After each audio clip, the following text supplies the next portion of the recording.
আমার ভিডিওটি যারা দেখছেন এবং শুনছেন প্রথমে ধন্যবাদ জানাচ্ছি আপনাদেরকে এবং শুভেচ্ছা জানাচ্ছি।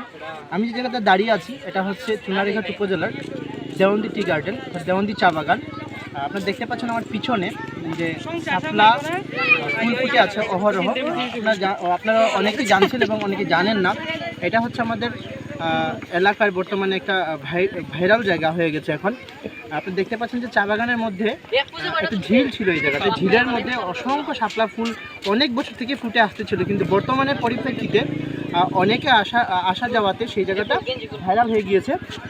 এটা এর জন্য বলছি যে এইরকম যে চা বাগানগুলি আছে, প্রায় চা বাগানে দেখবেন আপনার এরকম ঝিল আছে, সেই ঝিলের মধ্যে শাপলা ফুটে, সেটাকে আমরা শাপলা বিল হিসাবে পরিচিত লাভ করি।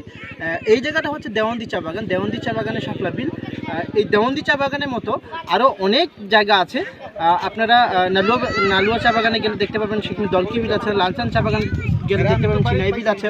এইরকম অসংখ্য অসংখ্য চা বাগানে অনেকগুলো বিল আছে। আপনারা যারা এখনও আসেন নাই এইরকম একটা সুন্দর মনোরম পরিবেশকে দেখার জন্য অবশ্যই চলে আসবেন।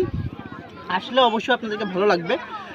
বিশেষ করে আসার সময়টা হচ্ছে সকালে আসবেন। সকালে আসলে ফুলগুলা ফুটে, ফুলের যে একটা ফুটার একটা সৌন্দর্য সেটাকে আপনারা অনুভব করতে পারবেন, দেখতে পারবেন। এখানে অসংখ্য অসংখ্য মানুষ আসছে, যেমন গতকালকে রেকর্ড সংখ্যক মানুষ ছিল, 7,000 মানুষ গতকালকে এসেছিল। আজকেও অনেক মানুষ এসেছে। গতকালকে শুক্রবার ছিল, শুক্রবার থাকাতে প্রায় 7,000 মানুষ এখানে এসেছিল।